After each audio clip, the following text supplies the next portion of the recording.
very good morning to all my dear students.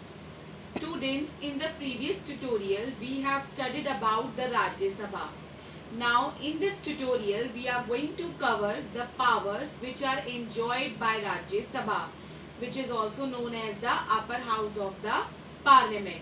So, let's continue the chapter. Rajya Sabha enjoys the following powers.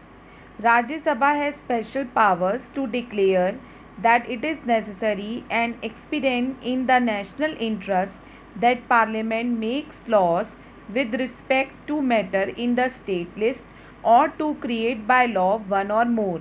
Means the Rajya Sabha, it is having the special powers that whatever the laws which Parliament wants to make, expedient here means helpful or convenient, means Rajya Sabha, it has the power to declare that whatever the laws which can be made for the benefit of the people by the parliament has to be made.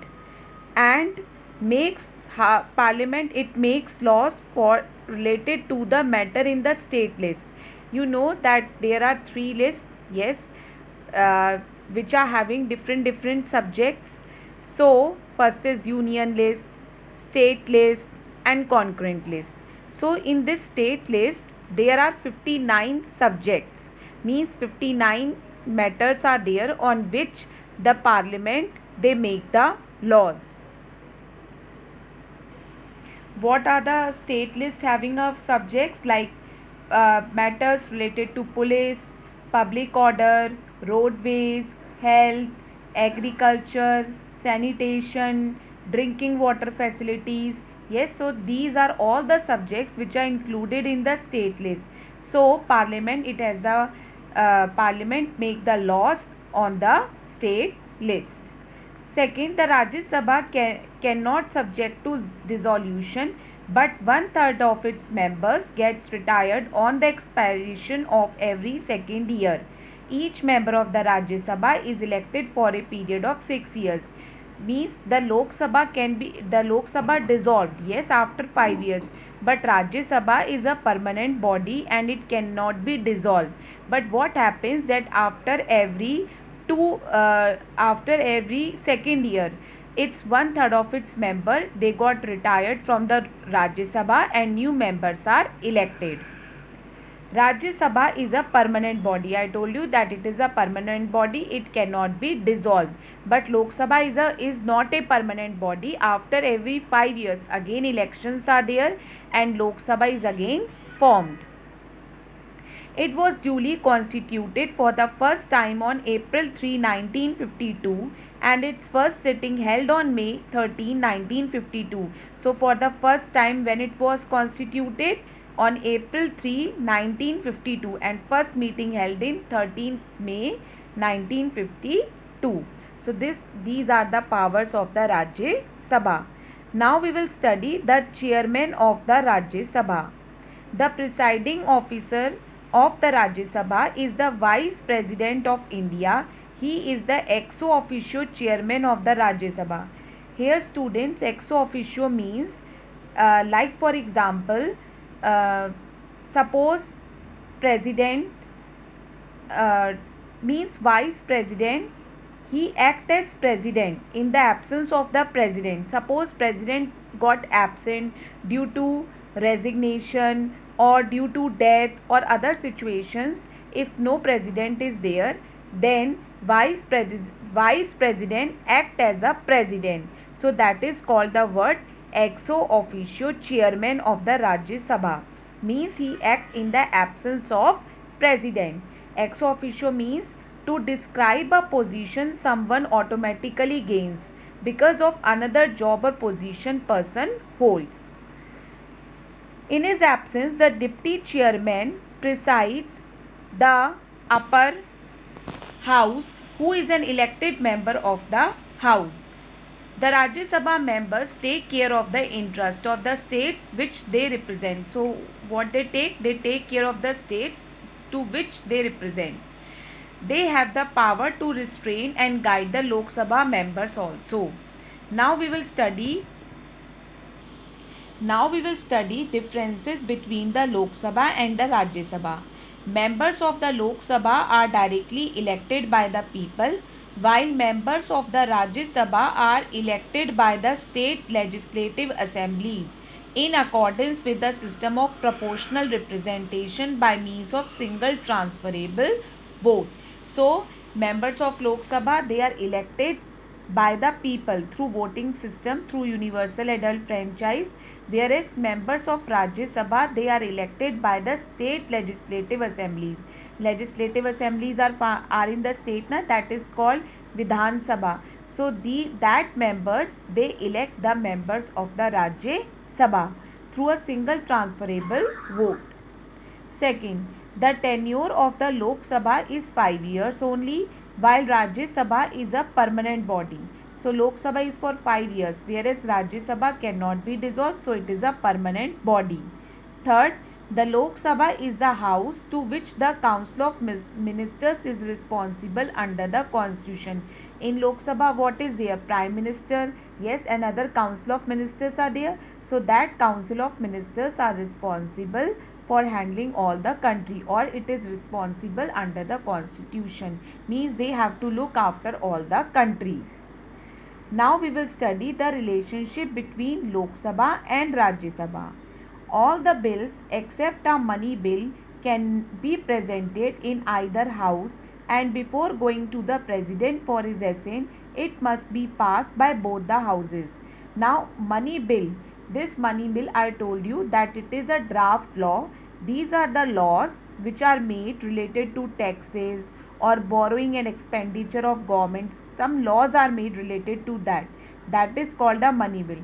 So money bill is always present in the Lok Sabha, but leaving this money bill, all other bills can be presented in both the houses, in Rajya Sabha also and in the Lok Sabha also.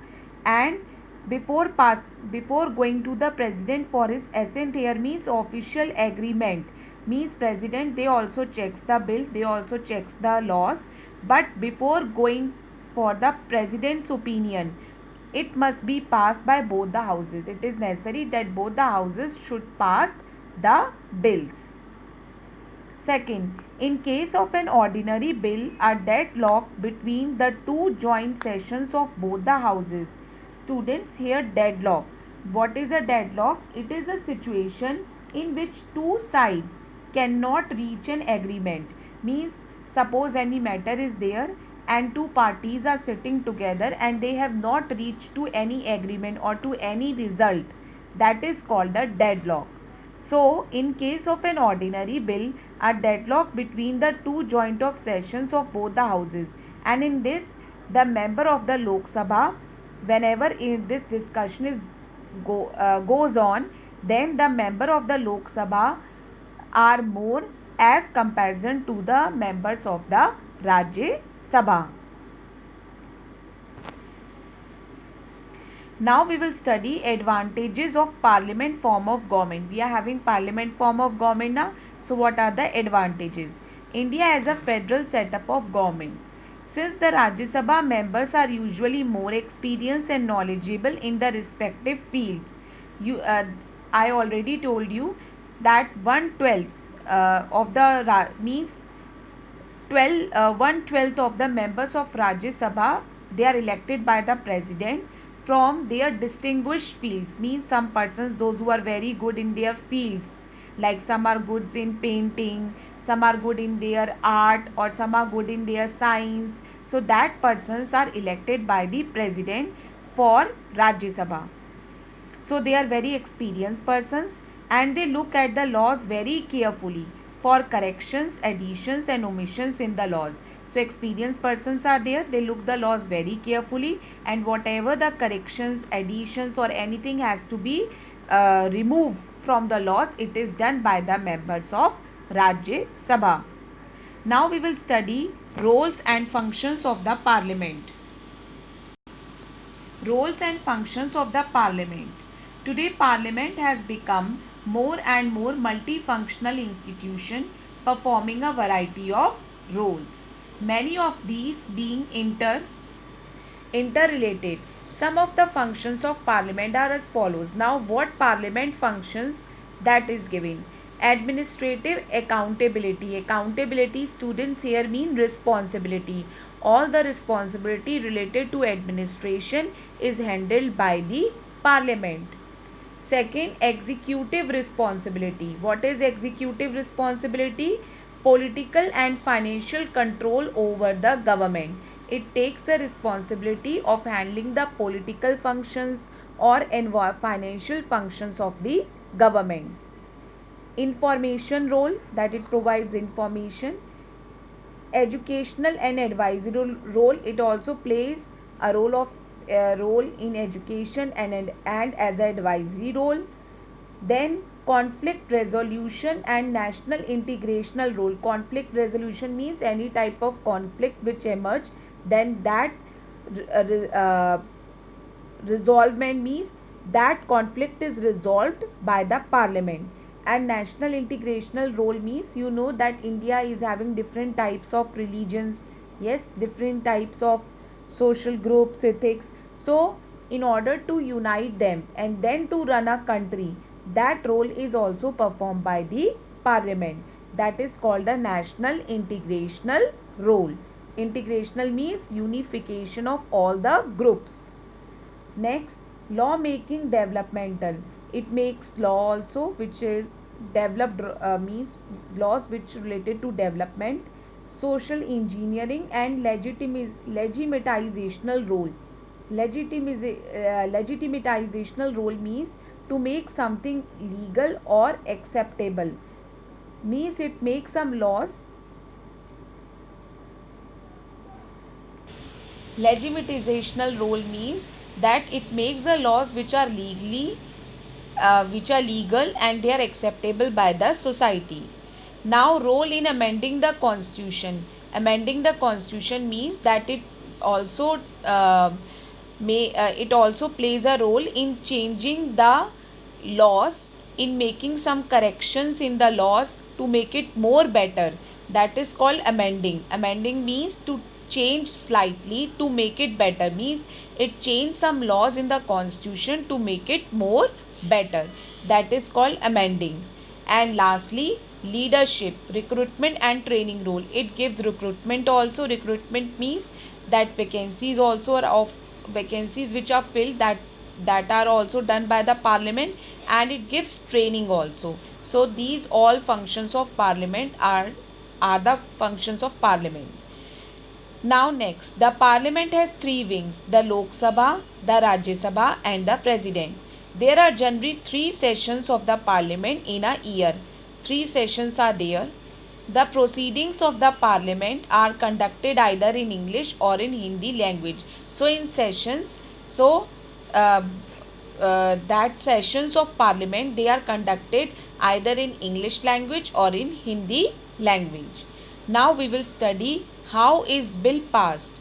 Students, bill means here laws, proposal for new laws, means laws are made that for the welfare of the people, that are bill, that is called as bill. Bill means proposal for a new law or proposal to change an existing law, means to make changes in the existing law, or proposal for a new law, that is called a bill.